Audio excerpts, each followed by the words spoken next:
انی اسألک علما نافعا وعملا متقبلا ورزقا طیبا ربنا آتنا من لدنک رحمہ وہیئ لنا من امرنا رشدا. آمین یا رب العالمین. جی آج ایک اور بہت خوبصورت سورت کے ساتھ سورہ طٰہٰ. اس سے پہلے کہ میں یہ سورت شروع کروں، میں چاہوں گی کہ آپ جو اس کا پہلے 8 آیات ہیں، الحمدللہ ویسے تو ساری سورت ہی بہت خوبصورت ہے، لیکن یہ جو 8 آیات ہیں نا، یہ اللہ سبحانہ تعالیٰ کا بہت ہی خوبصورت تعارف اس میں کروایا جاتا ہے. اور کس کی طرف سے کروایا جا رہا ہے؟ اللہ سبحانہ تعالیٰ کی طرف سے نا. تو چلیں شروع کرتے ہیں. بسم اللہ الرحمن الرحیم. طٰہٰ. سب سے پہلے تو میں آپ کو یہ بتاتی چلوں کہ یہ سورت بھی سورہ مریم کے فوراً بعد نازل ہوئی. اور کل جیسے ہم نے بار بار پڑھا تھا کہ سورہ مریم جب نازل ہوئی تو وہ موقع تھا جب ہجرت حبشہ کی گئی. اور آپ جیسے جانتے ہیں کہ ہجرت حبشہ کس قدر تکلیف کے حالات میں ہوئی، کس قدر مشکل حالات میں ہوئی، اور مسلمانوں پر کتنے مصائب اور مظالم توڑے جا رہے تھے. پہلی بات. دوسری بات یہ کہ یہ تمام صورتیں جو ہیں نا، یہ دلوں کو بندھانے والی ہیں. جب انسان اپنے سے زیادہ مشکل یا مصیبت یا بڑی آزمائش میں کسی کو مبتلا دیکھتا ہے نا، تو اس کا الٹیمیٹلی رزلٹ یہ ہوتا ہے کہ اس کو اپنی آزمائش کم لگنے لگتی ہے، وہ ہلکا ہو جاتا ہے. تو رسول اللہ صلی اللہ علیہ وآلہ وسلم کے بارے میں ذرا سوچئے کہ مکہ میں کمزور گروہ کے ساتھ آپ صلی اللہ علیہ وآلہ وسلم، اور پھر اس گروہ جو کمزور گروہ تھا اس کے اوپر کیسے کیسے مظالم، اور آپ صلی اللہ علیہ وآلہ وسلم جب اپنے ساتھیوں کا یہ حال دیکھتے ہوں گے، ذرا سا سوچئے کہ ایسے ساتھی جو آپ کو ایمان میں سپورٹ کر رہے ہیں، ان کا جب یہ حال دیکھتے ہوں گے تو آپ کے دل کی کیا کیفیت ہوتی ہوگی. تو ایسے میں اللہ سبحانہ تعالیٰ کی طرف سے ایک کے بعد ایک اتنی خوبصورت صورت کا نازل ہونا اور مدد کی امید دینا اور ہمت بندھا کے رکھنا کس قدر دل بندھانے والا ہوگا. تو فرمایا طٰہٰ. طٰہٰ حروف مقطعات، اور ان کے بارے میں ہم بارہا گفتگو کر چکے ہیں.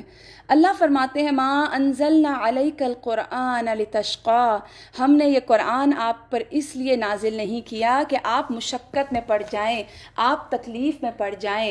یہ جو لفظ ہے نا لتشقیٰ، یہ شقاوت سے ہے، سختی سے. آپ نے ایک لفظ سنا ہوگا شقی القلب. شقی کہتے ہیں سختی کو، اور دل کی سختی، سنگ دل شخص. تو اس کا اپوزٹ کیا ہوتا ہے دنیا میں؟ سعادت. تو یہاں مراد کیا ہے کہ رسول اللہ صلی اللہ علیہ وآلہ وسلم پر جب کہ نبوت کی ذمہ داری ڈالی گئی تو آپ کے دل میں اللہ سبحانہ تعالیٰ نے انسانوں کے لیے اس قدر خیر خواہی رکھی کہ آپ سخت پریشان ہوتے تھے، سخت اداس اور غمگین ہوتے تھے کہ لوگ ایمان کیوں نہیں لاتے. جیسے سورہ کہف میں اللہ سبحانہ تعالیٰ فرماتے ہیں نا فَلَعَلَّكَ بَاخِعٌ نَفْسَكَ عَلَىٰ آثَارِهِمْ. آپ تو اپنے آپ کو ہلاک کر ڈالیں گے اس بات پہ کہ یہ لوگ ایمان نہیں لاتے. تو یہاں پر یہ رسول اللہ صلی اللہ علیہ وآلہ وسلم سے کہا جا رہا ہے کہ آپ ان کے ایمان نہ لانے پر اس قدر غمگین ہیں، تو یاد رکھیے یہ نبوت کی ذمہ داری آپ پر ڈالی گئی، آپ کے دل میں خیر خواہی ہے کہ یہ لوگ ایمان کیوں نہیں لاتے. تو یہ قرآن لانے کا مقصد یہ نہیں کہ آپ پریشان ہو جائیں، آپ غمگین ہو جائیں، آپ اس قدر غمگین ہو کہ اپنے آپ کو گھلا دیں. اس کیفیت پر آپ صلی اللہ علیہ وآلہ وسلم کو یہاں تسلی دی جا رہی ہے. اور ذمہ داری یہ جو قرآن کی ہے یہ اس لیے نہیں ڈالی گئی کہ آپ ہلاک ہو جائیں. پھر اس کے علاوہ ایک اور بات یہ ہے کہ جب آپ صلی اللہ علیہ وآلہ وسلم دیکھیے ان کو شوق تھا، محبت تھی اللہ سبحانہ تعالیٰ کے ساتھ، اور اتنی ہی وہ معرفت رکھتے تھے، تو راتوں کو جاگ جاگ کے قرآن پڑھتے تھے. وہ ایک حدیث میں آتا ہے نا کہ آپ صلی اللہ علیہ وآلہ وسلم ایک مرتبہ کھڑے ہوئے، آپ نے سورہ البقرہ سے لے کے المائدہ تک 2 رکعتوں میں تہجد کی نماز میں قرآن پڑھا. آپ جانتے ہیں کتنے پارے بنتے ہیں؟ تقریباً 7 پارے. تو یہ آپ کا قیام کا حسن تھا. آپ کے پاؤں سوج جاتے تھے، اور جب آپ اس طرح کا قیام کرتے تھے، جب اس طرح سے قرآن پڑھتے تھے تو اہل مکہ آپ پر ہنستے تھے اور آپ کو کہتے تھے کہ آپ تو مشکل میں پڑ گئے، یہ آپ اچھی مصیبت میں پڑ گئے ہیں. تو اللہ سبحانہ تعالیٰ نے یہاں پہ اس بات کا ازالہ کیا کہ یہ قرآن تو برکت ہے، یہ قرآن تو رحمت ہے، یہ قرآن اس لیے نہیں ہے لتشقیٰ کہ آپ مشکل میں پڑ جائیں. اور یہ کیوں آیا ہے؟ الا تذکرۃ لمن یخشیٰ. یہ اس کے لیے آیا ہے جو نصیحت پکڑے، اور وہ کون پکڑے گا؟ جو اللہ سے ڈرے گا. الا نہیں، یہ تذکرۃ ایک نصیحت، لمن واسطے اس کے جو یخشیٰ ڈرتا ہو. آج اب دیکھیے یہاں پر اس آیت کو ذرا غور کیجیے اس آیت میں اللہ سبحانہ تعالیٰ نے ایک اسپیسیفک شخص کی بات کی، یخشا، جو ڈرے گا اسی کو نصیحت ملے گی. تو کیا وجہ ہے کہ اس کی نصیحت باقی لوگوں کو نہیں ملے گی؟ یاد رکھیے آج لوگوں کے دلوں میں ڈر ختم ہو گیا، اور ڈر ختم ہونے کی وجہ کیا ہے؟ قرآن سے دوری، قرآن کو نہ پڑھنا، قرآن کے ساتھ تعلق نہ ہونا. قرآن پڑھیں گے، سمجھ کر پڑھیں گے تبھی تو ڈریں گے. اور ہم ڈرتے کس سے ہیں؟ جس سے ہماری جتنی معرفت ہوتی ہے، ہمیں جس کی جتنی ایبلٹیز پتہ ہوتی ہیں، جتنی طاقت پتہ ہوتی ہے، جتنی کیپیسٹی پتہ ہوتی ہے کہ یہ میرے ساتھ یہ کر سکتا ہے، یہ مجھے ایسے ایسے نقصان پہنچا سکتا ہے، یا یہ مجھے ایسے ایسے فائدہ دے سکتا ہے. تو ہمارے فائدے اور نقصان جس کے ساتھ جڑے ہوں، ہم اس کے لیے اس سے بہت ڈرتے ہیں کہ وہ راضی رہے مجھ سے. تو یہاں پر اللہ تعالیٰ کہتے ہیں نصیحت اس کو ملے گی جو ڈرے گا. اور ڈرے گا کون؟ جو قرآن پڑھے گا، اور جو قرآن کو صحیح معنوں میں پڑھے گا، اس کو سمجھے گا، تو اس کے دل میں اللہ کا خوف ہو نہیں سکتا کہ نہ آئے، اللہ سے محبت ہو نہیں سکتا کہ نہ آئے. اور جب اللہ سے محبت آئے گی، اللہ کی ناراضگی کا خوف آئے گا، اللہ سے ڈر موجود ہوگا، تو پھر انسان آٹومیٹکلی اپنی اصلاح کرے گا. تو یہاں پہ کہا گیا اِلَّا تَذْكِرَةً لِمَن يَخْشَىٰ. یہ قرآن ایک تو مصیبت نہیں ہے، اس کو مشکل نہ سمجھیں، اس کو بوجھ نہ سمجھیں. اس کے بعد یہ اس لیے اس کو نصیحت دے گا جو ڈرتا ہو. ہم بہت دفعہ کہتے ہیں فلاں اتنے پارے پڑھ لیے، اثر پھر نہیں ہوا، اتنی قرآن کلاسز میں فلاں جاتی ہے، اس پہ اثر پھر نہیں ہوتا. کس چیز کی کمی ہے؟ اللہ کے خوف کی، اللہ کے تقوی کی. اپنی طاقت پر زیادہ زوم ہے. پھر فرمایا تنزیلا ممن خلق الارض. اب اس قرآن کا تعارف کروایا جا رہا ہے، بتایا جا رہا ہے آیا کہاں سے ہے. نازل کردہ ہے کس کی طرف سے؟ ممن خلق الارض، جس نے زمین کو تخلیق کیا، بنایا. آپ ایک چیز سوچئے، آپ نے اگر کوئی ایک ریسیپی بھی ٹرائی کرنی ہو نا، آپ نے ایک ہنڈیا بھی پکانی ہو، تو اس کے لوازمات اکٹھے کرنے کے لیے آپ کو کتنے پہلے آپ چیزیں اکٹھی کرتے ہیں، پھر آپ اس کو بناتے ہیں. ایک چھوٹی سی ہنڈیا 4-5 لوازمات ہوتے ہوں گے اس میں. اب آپ یہ سوچئے اللہ سبحانہ وتعالیٰ نے زمین کو تخلیق کیا. اب مجھے بتائیے اور سوچئے کہ آپ نے زمین میں کیا کچھ دیکھا ہے. ایسی چیزیں جو ہم نے کبھی دیکھی بھی نہیں، ہم شمار بھی نہیں کر سکتے. کتنی ویرائٹی ہے زمین میں، کہیں پہاڑ، کہیں درخت، اور برڈ کی کتنی ویرائٹی ہے، پھر فش کی کتنی ویرائٹی ہے. پھر آپ دیکھیے آسمان میں پرندوں کی ویرائٹی دیکھیے، پھر جانوروں کی ویرائٹی، ایک جو سپیشی ہے اس کے اندر ہی کتنی ویرائٹی ہے. اگر آپ ایک لائن کو ہی لے لیں تو اس کے لائن میں کتنی ویرائٹی ہے.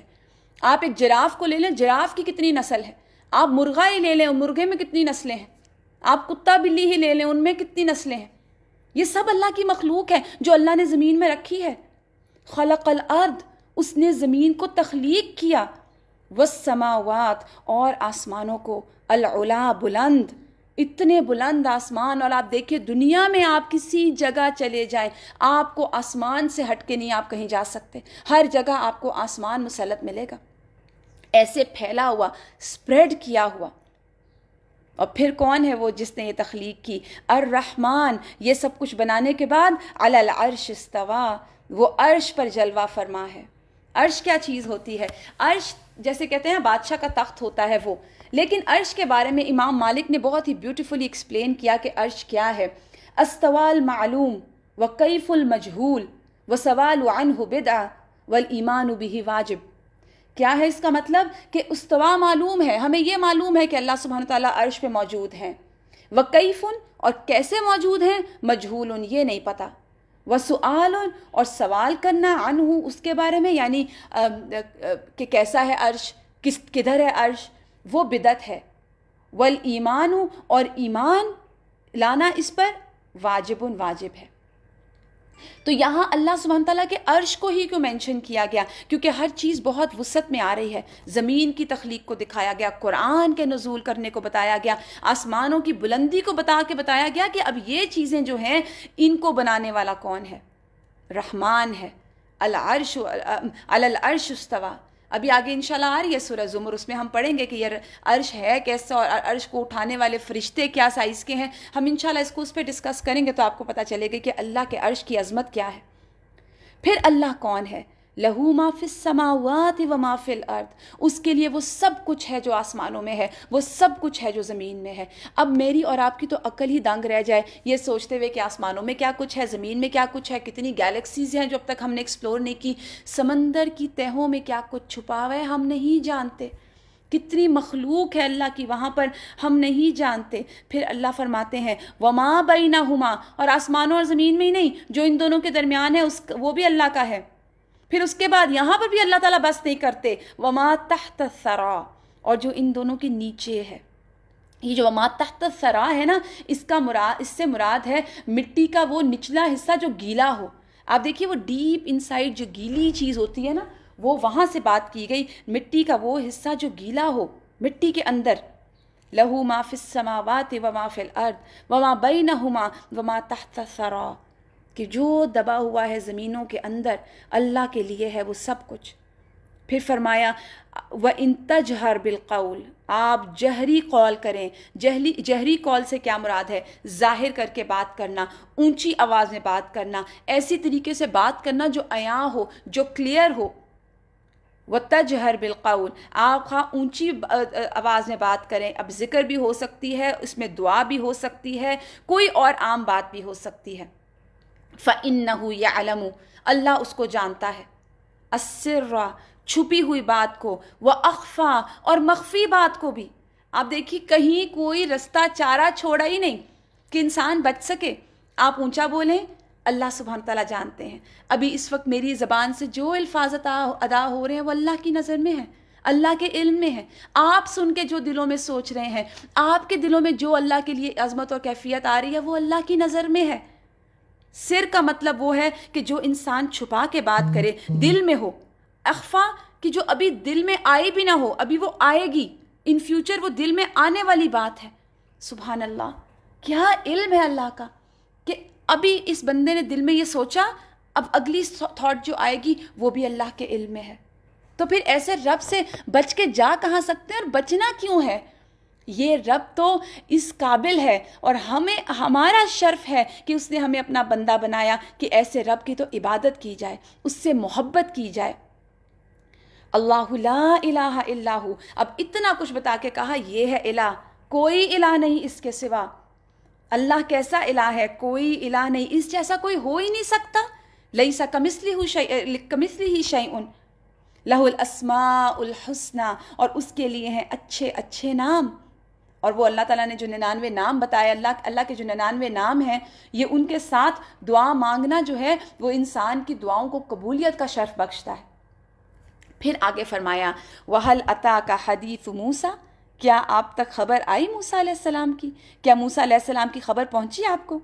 اب جیسے میں نے آپ کو پہلے بتایا کہ یہاں پہ وجہ کیا تھی، وجہ یہ تھی کہ ایک تو یہ حالات جن میں یہ صورت نازل ہو رہی ہے، رسول اللہ صلی اللہ علیہ وسلم غمگین ہیں، دکھی ہیں، تکلیف میں ہیں، اہل مکہ نے زندگی تنگ کی ہوئی ہے، اور اپنے بھائی بند ہیں، انہیں کے درمیان آپ پلے ہیں اور وہی تکلیف دے رہے ہیں۔ تو اللہ سبحانہ تعالیٰ بھی اسی طرح کی مثالیں، اسی طرح کی باتیں لے کر آئے۔ وَهَلْ أَتَاكَ حَدِيثُ مُوسَىٰ، کیا تیرے پاس موسیٰ علیہ السلام کی خبر آئی؟ کب کی خبر؟ اِذْ رَأَىٰ نَارًا، جب اس نے ایک آگ کو دیکھا۔ اب یہاں پر موسیٰ علیہ السلام کا قصہ جو ہے قرآن میں دیکھیے، اللہ سبحانہ تعالیٰ نے شاید ہی کوئی ایسا پارا ہو کہ جس کے اندر موسیٰ علیہ السلام کا ذکر نہ ہو۔ یاد رکھیے ایسا کیوں ہے، کیونکہ حضرت موسیٰ علیہ السلام کا جو مقابلہ تھا وہ اس وقت کی سپر پاور کے ساتھ تھا، اس فرعون کے ساتھ تھا جو کہتا تھا انا ربکم الاعلی، میں تمہارا بڑا رب ہوں۔ اور وہ ڈرتا، اس کو کیا ڈر تھا؟ کسی کو بھی اڑا دے، ختم کر دے۔ لیکن اللہ سبحانہ تعالیٰ نے جب موسیٰ علیہ السلام کو نبوت دی تو موسیٰ علیہ السلام بھی پوری کنوکشن کے ساتھ اس کے دربار میں پھر حاضر ہوتے ہیں۔ اور یہاں سے اللہ سبحانہ تعالیٰ نے موسیٰ علیہ السلام کا قصہ بیان کرنا شروع کیا ہے، اور اس بات کو بیان فرمایا کہ ان کی طرف وحی کیسے ہوئی، کیسے ابتدا ہوئی، کس طرح ان کو اللہ سبحانہ تعالیٰ نے کلام کا شرف بخشا۔ اور وہ واقعہ اس وقت کا ہے جب موسیٰ علیہ السلام نے وہ بکریاں چرانے کی مدت کو پورا کر دیا، جو انہوں نے اپنے سسرال کے ساتھ ایک معاہدہ کیا تھا کہ وہ 8 سال تک ان کے پاس ہی رہیں گے، اور انہوں نے حضرت موسیٰ نے کہا کہ میں 10 سال کی مدت پوری کروں گا۔ اب 10 سال بعد مصر سے دور رہنے کے بعد وہ اپنی بیوی اور بچوں کو لے کر واپس مصر کی طرف چلتے ہیں، مگر سفر کے دوران ہوتا کیا ہے کہ راستہ گم ہو جاتا ہے۔ اب یہ موسم سرما کی رات تھی، تو آپ نے وادیوں اور پہاڑوں کے درمیان ایک جگہ پڑاؤ ڈال دیا۔ اب دیکھیے ان کے ساتھ ان کے بچے تھے، ان کی بیوی تھی۔ اب جب سخت موسم تھا، سخت سردی تھی، آسمان پر بادل تھے، تو اندھیرا بھی سخت ہو گیا۔ آپ کے پاس کوئی چیز ایسی نہیں تھی، پتھروں سے آگ جلانے کی آپ کوشش کریں، ان کو رگڑیں آپ تو آگ جل نہیں رہی تھی، اور کوئی ایک شرارہ نہیں نکل رہا تھا۔ تو ایسے میں انہوں نے اچانک آپ نے طور کی طرف ایک آگ کو جلتے ہوئے دیکھا۔ اب کوہ طور آپ کے دائیں جانب تھا، تو آپ فوراً بھاگے اپنی بیوی کے پاس، آ کے کہتے ہیں کہ میں تمہیں خوشخبری سناتا ہوں، گڈ نیوز، میں نے ایک آگ کا شرارہ دیکھ لیا ہے۔ رعا نارن، میں نے آگ کو دیکھا ہے، یعنی جب موسیٰ مدین سے کچھ سال گزار کے واپس آ رہے تھے اس موقع پہ۔ فقال لأہلہ، تو کہتے ہیں اپنی گھر والوں کو، امکثوا، تم ٹھہرو، انی آنست نارا، میں نے آگ دیکھی ہے۔ آپ دیکھیے کس قدر معزز انسان ہے نا، کس قدر عزت دینے والے انسان ہے، اپنی بیوی کو نہیں کہہ رہے کہ آؤ سارے کٹھے آؤ چلیں، وہ ان کو کمفرٹیبل کر رہے ہیں، عزت دے رہے ہیں۔ یہ سیکھنے کی بات ہے کہ دوسروں کو عزت دینا دراصل خود کو عزت دینا ہے، اور شوہر اور بیوی کے تعلقات میں تو رسپیکٹ جو ہے وہ مین چیز ہوتی ہے۔ اب یہاں پہ کہہ رہے ہیں اپنی بیوی کو کہ اچھا ٹھہرو، میں نے آگ دیکھی ہے، میں لے کے آتا ہوں تھوڑا سا، شاید کہ اس میں سے ہم تاپ سکیں۔ منہا بقبس کا لفظ آتا ہے، وہ شعلہ جو کہ جل رہا ہو اور پھر وہ شعلہ لے کر آ جائیں اور آ کے وہ اپنی آگ جلا لیں۔ او اجد علی النار ہدا، یا میں اس سے کوئی ہدایت پاؤں، یعنی مجھے کوئی راستہ مل جائے، کوئی طریقہ سوجھ جائے، کہیں سے ہم نکل سکیں۔ اب یہاں پہ دیکھیے آپ شوہر کتنے ذمہ دار شوہر نظر آ رہے ہیں نا۔ شوہر بیسکلی کہا جاتا ہے کہ اپنے گھر والوں کا خادم ہوتا ہے نا، تو کس طرح اپنے گھر والوں کی خدمت ہی کر رہے ہیں کہ آپ لوگ بیٹھے، میں خود دیکھ کر آتا ہوں۔ فلما آتاہا نودیا یا موسیٰ، اب جب آگ کے پاس آئے تو پکارے گئے، اللہ اکبر۔ آپ اس منظر کو امیجن کریں تو انسان جھوم جاتا ہے اللہ کی محبت میں، کہ فلما آتاہا، جب اس کے پاس آئے، نودیا، پکارے گئے، یا موسیٰ، اے موسیٰ، انی انا ربک، میں تیرا رب ہوں، یعنی پکارنے والا کون ہے؟ میں تیرا رب۔ فخلع علیک، اپنے جوتے اتار دو۔ اب یہ جوتے اتارنے کا کیوں کہا گیا؟ تو اس میں آپ دیکھیے کہ ایک عزت تعظیم مطلوب تھی نا، جو اس چیز کا ایک لازمی ایک حصہ تھا احترام کے لیے۔ اور جوتے اتار کر، آپ کو پتہ ہے کہ اگر آپ جوتے اتار کر اور بہت ہی کمفرٹیبل ہو کے بیٹھتے ہیں تو آپ جو بات کر رہے ہوتے ہیں آپ اس کو بہتر طریقے سے سمجھتے بھی ہیں، اور عبادت میں یا قرآن پڑھنے میں ادب کا تقاضا بھی یہی ہے کہ جوتا اتار دیا جائے نا۔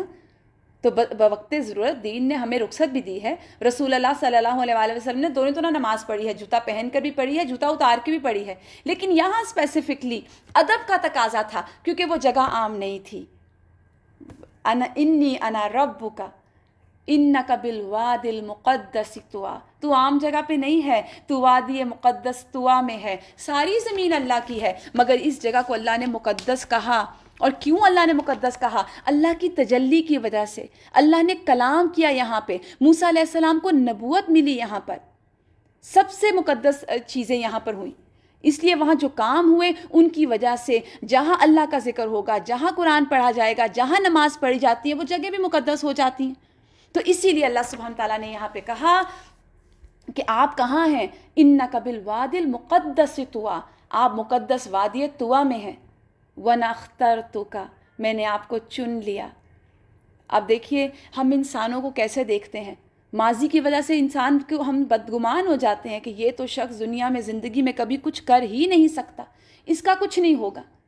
اکثر ایسا ہوتا ہے کہ دنیاوی لحاظ سے بڑے کمزور انسان دین کے لحاظ میں بہت آگے نکل جاتے ہیں۔ نکالنے والے تو اللہ کی ذات ہے نا۔ تو اللہ سبحانہ تعالیٰ کہہ رہے ہیں وَأَنَا اخْتَرْتُكَ، میں نے تجھے چن لیا۔ کیونکہ چننا جو ہے نا اللہ کی نظر اور ہے، ہم بندوں کی نظر اور ہے۔ ہم بندوں کو کیسے چنتے ہیں؟ ان کی ظاہریت کو دیکھ کر، ان کے اخلاق کو دیکھ کر، ان کے معاملات کو دیکھ کر، ہم ان کے دلوں کو نہیں جان سکتے۔ اللہ سبحانہ تعالیٰ نے ابھی اپنا تعارف کیا کروایا کہ اللہ تو جانتا ہے جو تم زبان سے کہتے ہو، جو تم دلوں میں چھپاتے ہو۔ تو اللہ تو بندے کی ظاہریت بھی جانتا ہے، اس کے دلوں کا کھڑا اور کھوٹا ہونا بھی جانتا ہے، اور وہ اسی کے مطابق انسانوں کو چنتا ہے۔ تو یہاں پر حضرت موسیٰ سے 2 قتل ہو چکا تھا پہلے، ایک آپ بھاگ گئے تھے مصر چھوڑ کر، وہ چیز نہیں دیکھی گئی، قتل ان سے غلطی سے ہوا تھا۔ اللہ کہہ رہے ہیں انا اخترتک، میں نے تجھے چن لیا۔ فاستمع لما یوحیٰ، اب غور سے سن جو تجھے وحی کیا جاتا ہے۔ پہلا حکم جو دیا جا رہا ہے وہ کہ فوکس ہو جاؤ، غور سے سننا میری بات کو. تو علم حاصل کرنے کے لیے یاد رکھیے غور سے سننا ضروری ہے. اور اللہ تعالیٰ جب کسی بندے کو چنتا ہے تو اس میں ڈفرینٹ کوالٹیز دیکھ کے چنتا ہے. پھر فرمایا اننی انا اللہ، میں اللہ ہوں، میں اللہ ہوں، لا الہ الا، کوئی الہ نہیں میرے سوا، انا میں، فاعبدنی، کرنے کا کام بتایا، میری عبادت کرو. آپ دیکھیے کس قدر خوبصورت سٹائل ہے، کوئی اور بات نہیں. اللہ تعالیٰ کہتے ہیں میں اللہ ہوں، انا اللہ. کیا انداز ہے مخاطب کرنے کا. لا الہ الا، کوئی الہ نہیں میرے سوا، انا میں، صرف میں، لا الہ الا اللہ، فاعبدنی، تمہارا کرنے کا کام یہ ہے میری عبادت کرو. اور کیا کرو، وَأَقِمِ الصَّلَاةَ، اور نماز قائم کرو. آگے نماز قائم کرنے کا ہی صرف حکم نہیں دیا جا رہا، کہا جا رہا ہے نماز قائم کرنے کا مقصد بھی ساتھ بتایا جا رہا ہے، لِذِكْرِي، میری یاد کے لیے نماز قائم کرو، یعنی تمہاری نماز میں میری یاد غالب ہو. اب اس کے اوپر ذرا ہم اپنی نمازوں کو ٹیسٹ کریں. ہماری اللہ کی یاد ہماری نمازوں میں کتنی غالب ہوتی ہے، ہم کتنا اللہ کو یاد کرتے ہیں. کبھی تو ہم سوچیں کہ ہم کس کے سامنے کھڑے ہیں. وہ جو دلوں کے راز جانتا ہے، وہ جس کو پتہ ہے کہ میرے دل میں خیال آ رہا ہے درزی پہ کپڑے میرے تیار ہو گئے کہ نہیں ہو گئے، اس کو یہ بھی پتہ ہے کہ میں نماز میں کھڑی ہوں، اس کو یہ یاد آ رہا ہے دودھ ابل گیا کہ نہیں ابل گیا، اس کو یہ بھی پتہ ہے کہ میں نماز میں کھڑی ہوں کہ کام والی نے کام کر لیا کہ نہیں.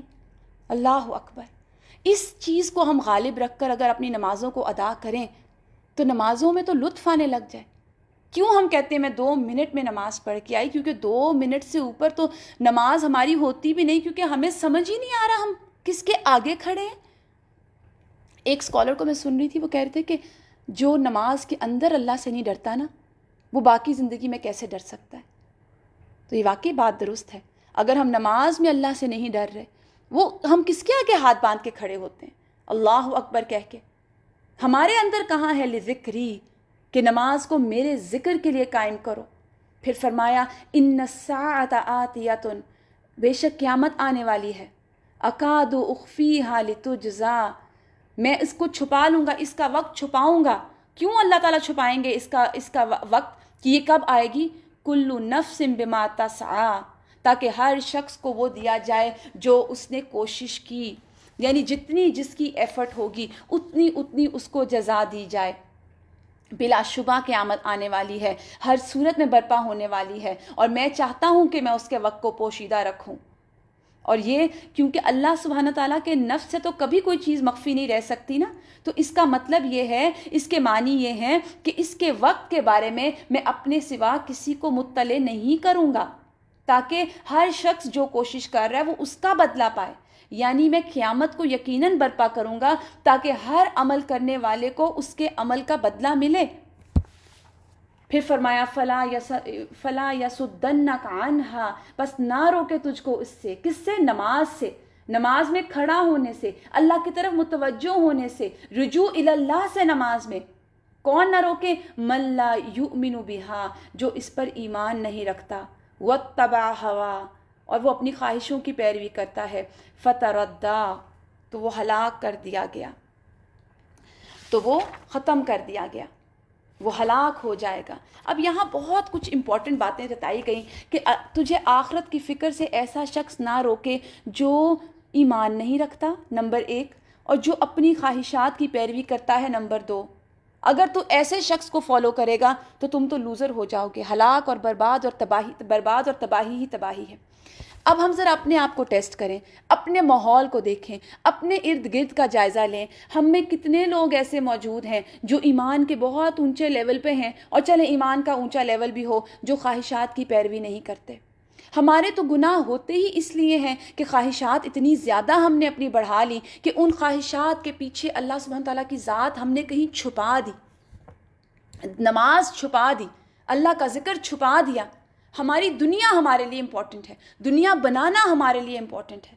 یہاں اللہ سبحانہ تعالیٰ کلیئرلی کہہ رہے ہیں کہ تجھے آخرت کی فکر سے. اور ایک اور بات ہے، دیکھیے اگر آپ ایسے شخص کے پاس بیٹھیں گے نا جسے آخرت کی کوئی فکر نہیں، جو صرف دنیا میں مستی میں ہے، دنیا کی مستی میں، اور دنیا انجوائے کر رہا ہے، تو اس کا ڈیفینیٹلی رنگ ہم پہ چڑھے گا. پھر کیا ہوگا؟ ہم بھی نان سیریس ہو جائیں گے، ہم بھی ریلیکس ہوتے جائیں گے. اور اللہ نہ کرے اللہ نے فرمایا جو ہوا کو فالو کرے گا فتردہ، ہلاک ہو جائے گا. ختم ہو جائے گا.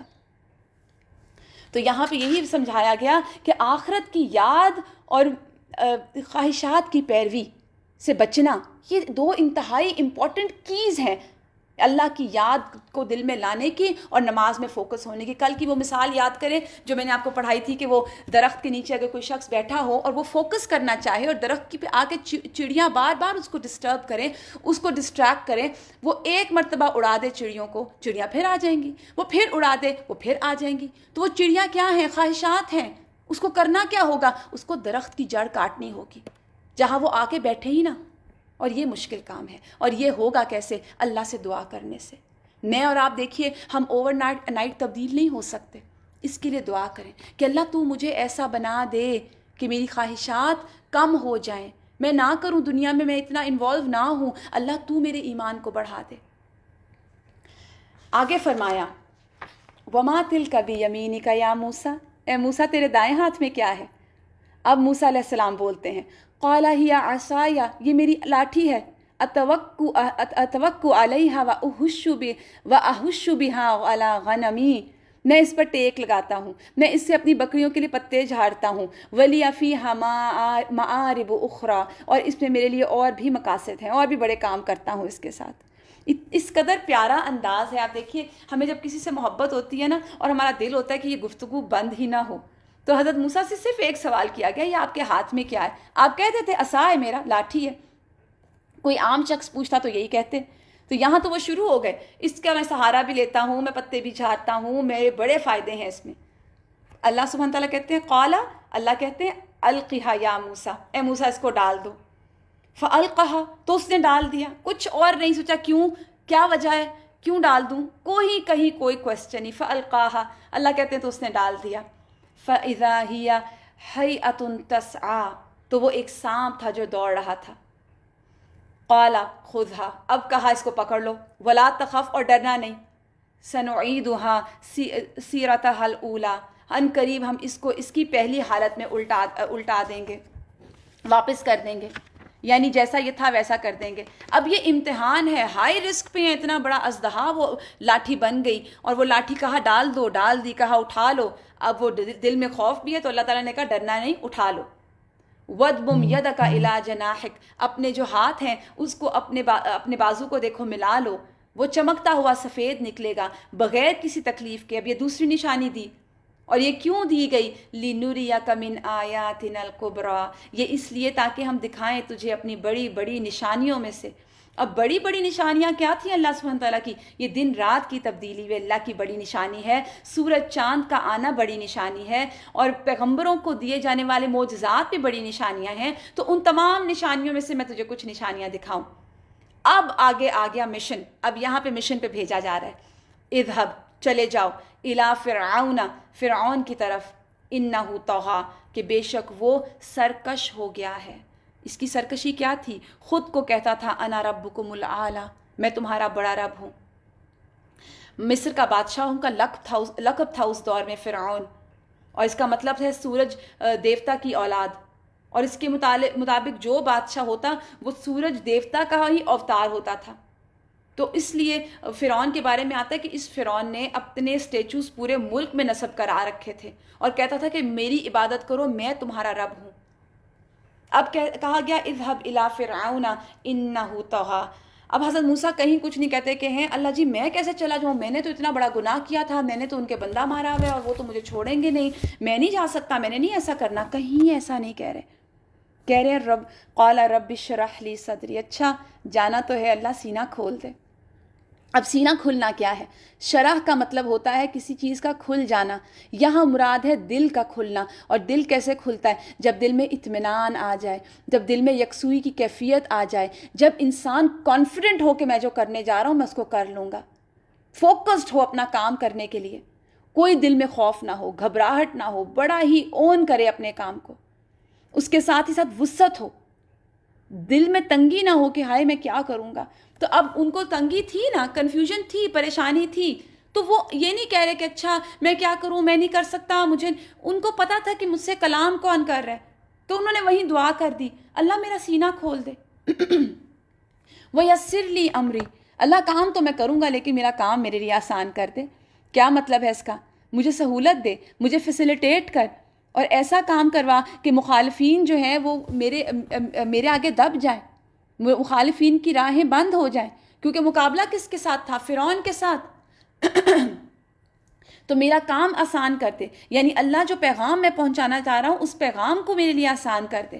وَاحْلُلْ عُقْدَةً مِّن لِّسَانِي، کھول دے میری زبان کی گرہ، میری رکاوٹ، جھجک، لکنت، بلاکیج جو میری زبان میں ہے، یعنی وہ اپنی بات کو صحیح طرح سے بتا نہیں سکتے تھے، رکتے تھے، اٹکتے تھے، تو خاص اللہ سبحانہ تعالیٰ سے بولنے کے لیے مدد مانگ رہے ہیں، بولنے کی مہارت مانگی جا رہی ہے، کمیونیکیشن سکلز مانگی جا رہی ہیں۔ پہلے کیا مانگا؟ اپنے کام پہ کنوکشن، اپنے کام پہ کانفیڈنس، اس کے کانفیڈنس کے بعد آسانی، اور آسانی کے بعد کہ اللہ اب آسان کر، بولنا بھی آسان کر، وہ جملے سکھانا جو اس پہ اثر کر جائیں اور بولنے میں فلوئنٹ ہو جاؤں، زبان کی گرہ کھل جائے، کیونکہ بولنا کس کے آگے تھا؟ میرے آپ کے سامنے تھوڑی بولنا تھا، فرعون کے سامنے بولنا تھا۔ خاص بات ہے، سپر پاور کا اس وقت کنگ تھا وہ۔ وَاحْلُلْ عُقْدَةً مِّن لِّسَانِي، اور فرعون اکیلا تھوڑی تھا، آل فرعون تھا، اس کا پورا دربار تھا، اس کا پورا مجمع تھا۔ اور پھر کہتے ہیں یفقہوا قولی، ایسی باتیں سکھا اے رب کہ وہ میری باتوں کو سمجھ جائیں۔ ابھی کتاب نہیں ملی تھی، کتاب بعد میں ملی تھی، اور یہاں تیار ہو گئے ہیں فوراً اللہ کا پیغام پہنچانے کے لیے۔ ہم کہتے ہیں پہلے ہم اچھی طرح سیکھ لیں، اس کے بعد ہم پہنچائیں گے۔ کیا ہم میں سے ہر کوئی لا الہ الا اللہ نہیں جانتا کہ اللہ کے سوا کوئی نہیں؟ تو اسی کو پہنچا دیں۔ رسول اللہ صلی اللہ علیہ وآلہ وسلم نے کہا تھا نا، بلغوا عنی ولو آیہ، ایک آیت ہو تو وہ بھی پہنچا دو۔ اب یہاں کتاب نہیں ملی ہوئی، کوئی شریعہ نہیں ملی ہے ابھی، کہنے کہ وہ میری بات سمجھ جائیں۔ سارا انٹرسٹ اس بات کا ہے۔ اب آگے جب خوف تھا تو کہتے ہیں وَجَعَلْ لِي وَزِيرًا مِّنْ أَهْلِي۔ اب اس قدر خوبصورت پورشن ہے نا دعا کا کہ اتنی بڑی نعمت مل رہی ہے، فوراً اپنے بھائی کو شریک کر لیا۔ اللہ میرے ساتھ میرا گھر والوں میں سے کوئی مددگار بنا۔ اور پھر یہ نہیں کہا صرف گھر والا کہ اللہ خود چنے، اللہ کے سامنے رکھ رہے ہیں اللہ ہارون اخی، اللہ میرا بھائی ہارون، اشدد بھی ازری، اس کے ساتھ میری کمر کو مضبوط کریے۔ جو ازری ہے نا یہ ازار سے ہے، ازار بند کہاں باندھتے ہیں؟ کمر پر، تو یہ کمر کی بات ہے، یعنی اس کے ساتھ مجھے قوت دے۔ وَأَشْرِكْهُ فِي أَمْرِي، اس کو میرے کام میں شریک کر، یعنی یہ دعویٰ کا جو کام ہے میں ہارون کے ساتھ جا کے کرنا چاہتا ہوں۔ کئی نسبحک کثیرا ونذکرک کثیرا، تاکہ اللہ ہم تیری تسبیح کریں بہت زیادہ، ہم تجھے یاد کریں بہت زیادہ۔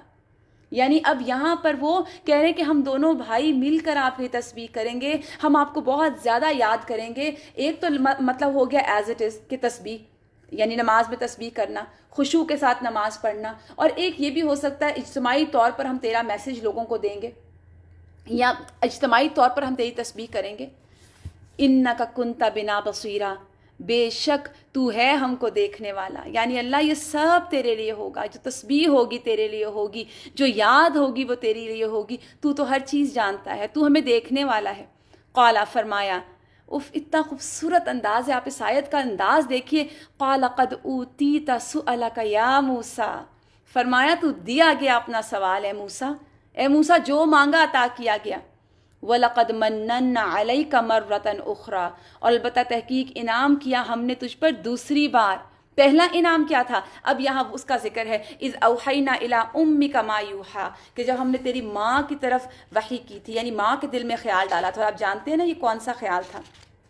کہ جب ماں کو کہا گیا تھا کہ اس کو دریا میں ڈال دو، اور یہ دریا میں کیوں ڈالا گیا تھا؟ کیونکہ حضرت موسیٰ جس دور میں پیدا ہوئے تھے اس دور میں فرعونی جو تھے وہ بنی اسرائیل کی اولادوں کو قتل کر رہے تھے۔ تو جس سال موسیٰ علیہ السلام کی ولادت ہوتی ہے اس میں وہ بچوں کو قتل کر رہے تھے۔ موسیٰ علیہ السلام کی والدہ نے ایک تابوت بنایا، دودھ پلانے کے بعد آپ کو اس میں رکھ دیا۔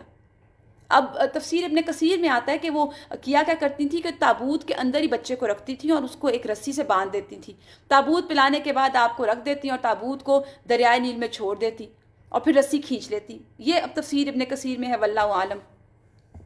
پھر ایک دن وہ تابوت جو ہے وہ ہاتھ سے چھوٹ گیا۔ تو یہاں پر اللہ سبحانہ تعالیٰ اس کی طرف اشارہ کر رہے ہیں کہ تمہارے اوپر وہ بھی میں نے احسان کیا تھا۔ اور پھر ہوا کیا تھا کہ اس کے بعد آپ کو اٹھایا کس نے؟ فرعون نے، کہ آپ کو جب وہاں سے چلے گئے اور آپ کی والدہ نے آپ کو تابوت میں رکھ کے بھیج دیا، اور وہاں سے آپ کو ساحل پہ جو لہریں تھیں وہ کہاں لے گئیں؟ عدو لی و عدو اللہ، میرا دشمن اور اس کا دشمن. پرورش کے لیے لے کے بھی اللہ سبحانہ تعالیٰ کس کے پاس گئے؟ دشمن کے پاس. اشارہ ہے فرعون کی طرف. دیکھیے ہم نے کل بھی یہ بات کی تھی نا کہ اللہ سبحانہ تعالیٰ نے جب اپنے بندوں کی مدد کرنی ہوتی ہے نا تو اللہ تعالیٰ لا آف نیچر بھی چینج کر دیتے ہیں اور لوگوں کے دل بدل دیتے ہیں. یہاں وہ دشمن تھا، ہر ایک کو مروا رہا ہے. حضرت موسیٰ کو دیکھتا ہے تو اس کو بیٹا بنا لیا، اس کو پال لیا، ان کو پال لیا، اپنے محل میں رکھ لیا. اللہ سبحانہ تعالیٰ کہتے ہیں وَأَلْقَيْتُ عَلَيْكَ مَحَبَّةً مِّنِّي، میں نے ڈال دی تھی تجھ پر محبت اپنی طرف سے.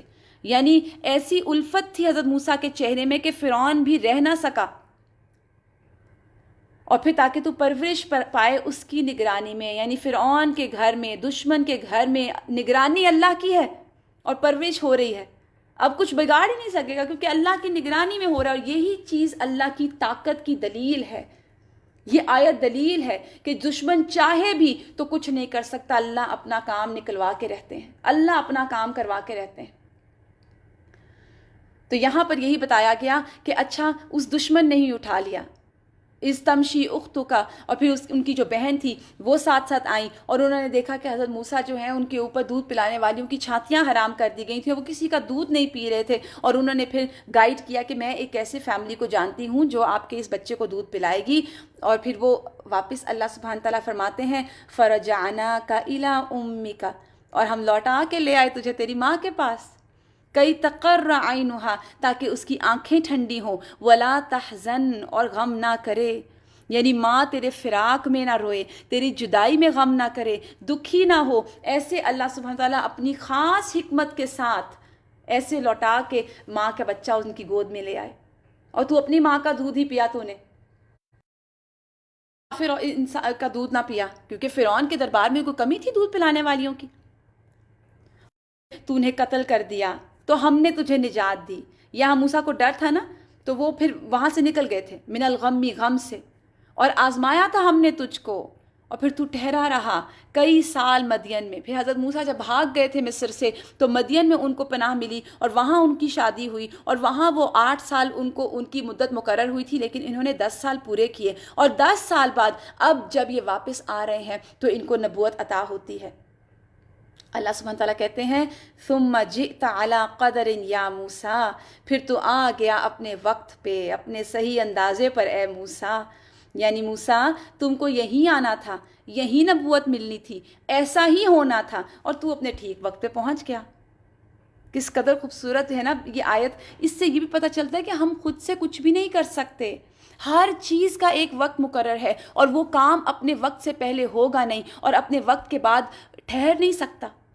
ثم جئت علی قدر یا موسیٰ، تو آ گیا اپنے اندازے پر اے موسیٰ. واصطنعتک لنفسی، اور میں نے تجھے چن لیا اپنے لیے، یعنی اپنے انتخاب کے لیے خاص کر لیا. اذهب، جاؤ، انت، تو، واخوک، اور تیرا بھائی، بآیاتی، میری آیات کے ساتھ. اور پھر آگے سمجھایا جا رہا ہے ولا تنیا فی ذکری، اور دیکھو میرے ذکر میں کمی نہ کرنا. اہم ترین نقطہ یہاں تبلیغ کا بتایا جا رہا ہے کہ میرے ذکر میں سستی نہ کرنا. اس ذکر میں جتنی قوت ہے نا، جتنی یہ روحانی قوت دیتا ہے، جتنی یہ جسمانی قوت دیتا ہے، اور جتنا انسان کو تھام لیتا ہے، یہ وہی جانتا ہے جو اس کی عادت رکھتا ہو. تو یہاں پہ حضرت موسیٰ کو بھی کہا گیا کہ دیکھو کمی نہ کرنا میرے ذکر میں نے تجھے چن لیا. اور اس کے بعد اب فرمایا ولا تنیا فی ذکری، اور میرے ذکر میں کمی نہ کرنا. اذهب الی فرعون انہ طغی، جاؤ فرعون کی طرف، بے شک وہ سرکش ہو گیا ہے. یعنی اس نے بغاوت کی ہے، اس نے سرکشی کی ہے، اس نے شدید قسم کے ظلم روا کر دیے ہیں اور نافرمانی کو اختیار کر لیا ہے. اور اب جا رہے ہو تو کرنا کیا، پھر نصیحت کی جا رہی ہے. فقولا، تو کرنا اس سے، لہو، اس کے ساتھ، قولا لینا، نرمی والی بات، نرمی سے بات کرنا. آپ دیکھیں جا کس کے پاس رہے ہیں حضرت موسیٰ، ایسے شخص کے پاس جو ملعون ترین تھا، اللہ کا مغضوب تھا، خود کو کہتا تھا انا ربکم الاعلی. اللہ کسی انسان پر حجت تمام نہیں کرتے اس کو موقع دیے بغیر. کیسے موقع دیا جا رہا ہے، اس قدر سرکش انسان، اور اللہ اپنے نبی کو کہہ رہے ہیں. آپ دیکھیے ایک طرف انتہائی مغضوب اور دوسری طرف اللہ کے چنے ہوئے نبی. اللہ اپنے نبی سے کہہ رہے ہیں، اتنے بلند شرف والے انسان سے کہہ رہے ہیں کہ اس شخص سے بات کرو گے تو نرمی والی کرنا.